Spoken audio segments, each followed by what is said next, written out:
नमस्ते दोस्तों, स्वागत है आपका स्टार्ट कर में। ये वीडियो एसएससी एमटीएस 2023 की जो प्रिपरेशन कर रहे हैं उन एस्पिरेंट्स के लिए हैं। अगर कोई दूसरे एग्ज़ाम की प्रिपरेशन कर रहा है और यह वीडियो देखना चाह रहा है तो वो इसे स्किप कर दे। ये वीडियो उसके फ़ायदे की नहीं है। ये सिर्फ एसएससी एमटीएस 2023 की जो प्रिपरेशन कर रहे हैं उनके लिए है। तो अब बचे हैं 10 दिन, 2 तारीख से हमारा एग्ज़ाम शुरू हो जाएगा। अब इन बचे हुए 10 दिनों में हमें क्या करना चाहिए, किस तरीके की हमें हमारी प्रिपरेशन हो या फिर जो हमने रिवाइज़ करना है, क्या चीज़ें पढ़ें जिसका ज़्यादा इम्पैक्ट पड़े और एक अच्छा स्कोर हम अचीव कर पाएँ। तो अब जैसे कि आप जानते हैं कि अब जो एग्ज़ाम होना है उसमें सिर्फ इंग्लिश और जीके का ही मार्क्स जुड़ेंगे। तो ये वीडियो सिर्फ जीके और इंग्लिश को लेकर उसी के ओरिएंटेड है और उसमें कैसे हम ज़्यादा स्कोर कर सकते हैं उससे रिलेटेड है। तो शुरू करते हैं। इंग्लिश में हमें ज़्यादा कुछ नहीं करना है। अगर अच्छा स्कोर अचीव करना है तो कुछ चीज़ें जो होती हैं जो पुरानी तरीके से चली आ रही हैं बस उन पे ही फोकस करना है। जैसे कि हमें जितना हम सिलेबस अभी कंप्लीट कर चुके हैं उसे बार बार रिवीजन करना है, उस पे आधारित जो प्रीवियस ईयर क्वेश्चंस हैं उन्हें लगाना है और जो हमारी नोट्स है उसे बहुत अच्छे से रिवाइज़ करना है। कम से कम 5 से 6 बार इन बीते 10 दिनों में नोट्स का रिवीजन करें। इससे आपको असर ज़रूर मिलेगा। आप जब मॉक भी लगाओगे ना तो इफेक्ट इसका दिखाई पड़ेगा। जब 5 से 6 बार किसी चीज़ को रिवाइज़ कर लोगे तो वो चीज़ें याद आ जाएगी। फिर आपके जो क्वेश्चन होंगे चाहे वो क्लोज टेस्ट के हों या फिर एरर डिटेक्शन के हों, कंप्रहेंशन के हों, वो क्वेश्चन बहुत ईजिली अटेम्प्ट होंगे क्योंकि बहुत सारी चीज़ें होती हैं जो हम भूल जाते हैं बार बार। ठीक है, वोकैब के लिए भी बताता हूँ। पहले प्रीवियस ईयर क्वेश्चन से जो क्लोज टेस्ट हैं 21 और 22 में आए हुए जितने भी प्रीवियस ईयर क्वेश्चन हैं उन्हें अच्छे से रिवाइज़ करिए, उन्हें बार बार अटेम्प्ट करिए, याद कर लीजिए कि ऐसे बेस्ड आते हैं। जैसे कुछ होते हैं ना जिसमें जो हेल्पिंग वर्ब होती हैं वो रिवर्स हो जाती हैं, स्कार्सली हार्डली से शुरू होने वाले वर्ड वो हमेशा आते हैं वो। तो इस तरह रिवाइज़ करेंगे तो आपको पता चल जाएगा कि हाँ ये आ रहा है पेपर में पुराना, तो इसे बार बार रिवाइज़ करिए। फिर आते हैं वोकैब।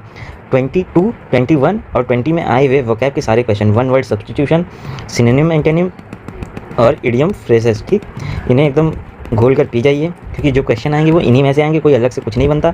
और जो अभी रीसेंट एग्जाम हुए हैं उनमें जो वोकैब और ये सिनोनिम, एंटोनिम, ये जितने भी क्वेश्चन आए हैं वो थोड़े नए आए हैं, तो आपको पता चल जाएगा कि ट्रेंड क्या है और इन्हीं क्वेश्चन में से आना है।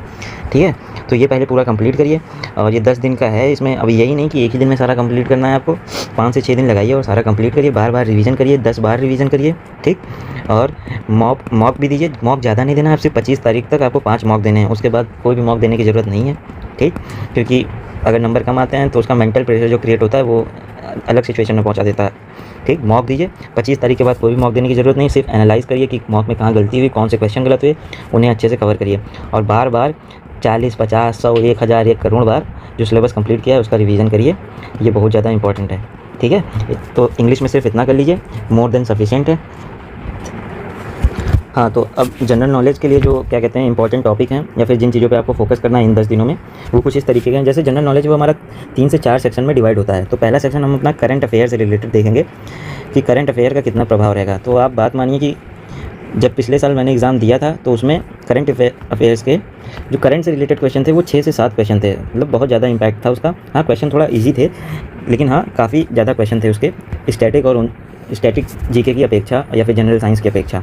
तो करंट में आपको जनवरी, फरवरी और मार्च का क्या कहते हैं करंट अफेयर तैयार करना है पूरा, ठीक। और उसके बाद आपको देखना है जो अपॉइंटमेंट नहीं हुई हैं जो वो देखनी है। दूसरी चीज़ है अवार्ड, सारे अवार्ड्स देखने हैं। अपॉइंटमेंट में इंडिया और इंटरनेशनल दोनों देखना है कि किस देश से कौन सा राष्ट्रपति चुना गया या फिर जो हेल्थ ऑर्गेनाइजेशन या फिर वर्ल्ड ऑर्गेनाइजेशन है उनमें क्या कहते हैं जो चीफ बने उनसे सारी चीज़ें आपको देखनी है, ठीक है। अवार्ड्स हो गए। स्पोर्ट्स का जो करंट अफेयर होता है कि कौन सी प्रतियोगिता कहाँ पे हुई वो देखनी है, ठीक है। इम्पॉर्टेंट डेज़ और थीम देखनी है। और उसके साथ साथ जो स्टेट गवर्नमेंट और सेंट्रल के द्वारा जो स्कीम रन की जाती है उसे देखना है, ठीक है। ये पूरा कवर करना है आपको। अगर इतना आप जब आप जनवरी, फरवरी, मार्च का करंट अफेयर पढ़ेंगे तो ये सारी चीज़ें उनमें इन्वॉल्व हो जाएंगी, लेकिन इन्हें आप अलग से इसलिए पढ़िए क्योंकि बहुत सारी चीज़ें होती हैं जो मंथली करंट अफेयर जो कोई वीडियो बनाता है उसमें नहीं इन्वॉल्व हो पाती हैं। तो इसका ज़्यादा 2 से 3 बार हो जाएगा, फिर रिवीजन भी हो जाएगा और याद भी अच्छे से हो जाएगा। तो इसे सेपरेटली भी अलग अलग पढ़ना है और जनवरी, फरवरी, मार्च का करंट अफेयर करना है। और जब ये सारी चीज़ें हो जाएँ फिर दिसंबर और नवंबर का करंट अफेयर भी आप पढ़ लीजिएगा। अब करंट अफेयर पढ़ें कहाँ से, ठीक।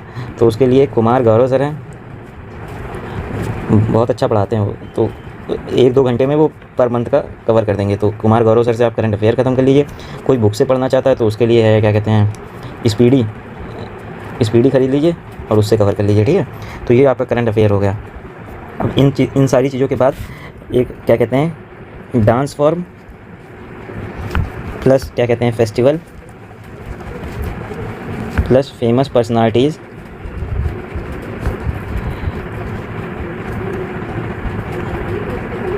प्लस म्यूज़िकल इंस्ट्रूमेंट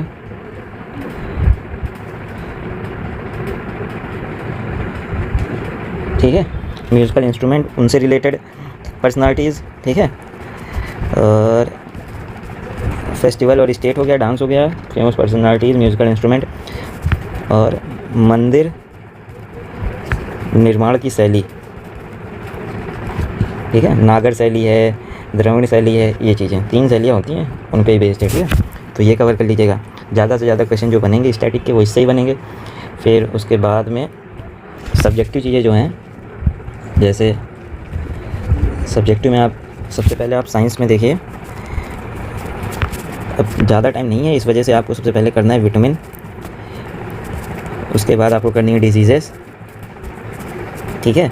और जो कंपाउंड्स होते हैं इंपॉर्टेंट कंपाउंड्स जिनका रोज़ाना यूज़ किया जाता है उनका कॉमन नेम और साइंटिफिक नेम,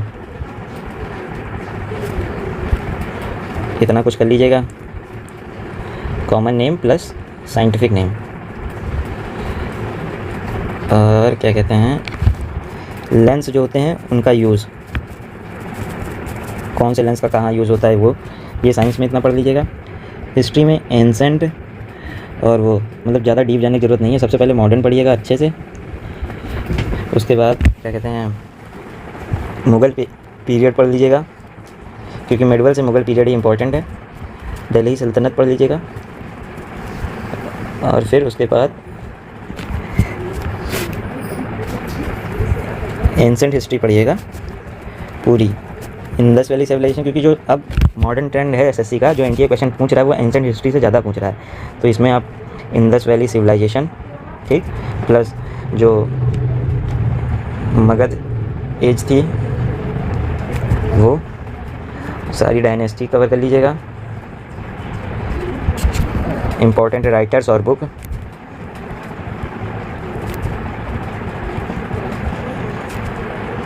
ठीक है।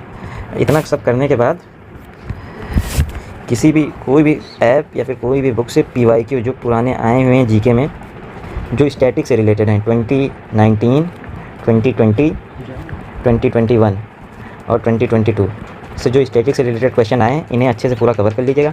बस ये मोर देन सफिशिएंट है, इससे ज़्यादा कुछ भी पढ़ने की ज़रूरत नहीं है। इतना खाली पढ़ लीजिए तो आपके 125 प्लस नंबर आराम से आएंगे। और ये जो है ये एक अच्छा स्कोर है, इसमें आपको होम स्टेट या फर्स्ट या सेकंड प्रेफरेंस का स्टेट मिल जाएगा आराम से, ठीक है। तो चैनल के साथ जुड़े रहिए। बाकी अगर कोई वीडियो की ज़रूरत होगी तो मैं उसे अपलोड कर दूंगा। जैसे विटामिन 4 या 5 मिनट में ख़त्म हो जाएगा तो उसे मैं पढ़ा के मैं अपलोड कर दूंगा खुद से। बाकी एंशिएंट से भी और मॉडर्न से भी जो क्रंच टॉपिक होंगे वो अपलोड कर दूंगा। तो चैनल के साथ बने रहें, लाइक करें, शेयर करें और सब्सक्राइब करें। Thank you so much.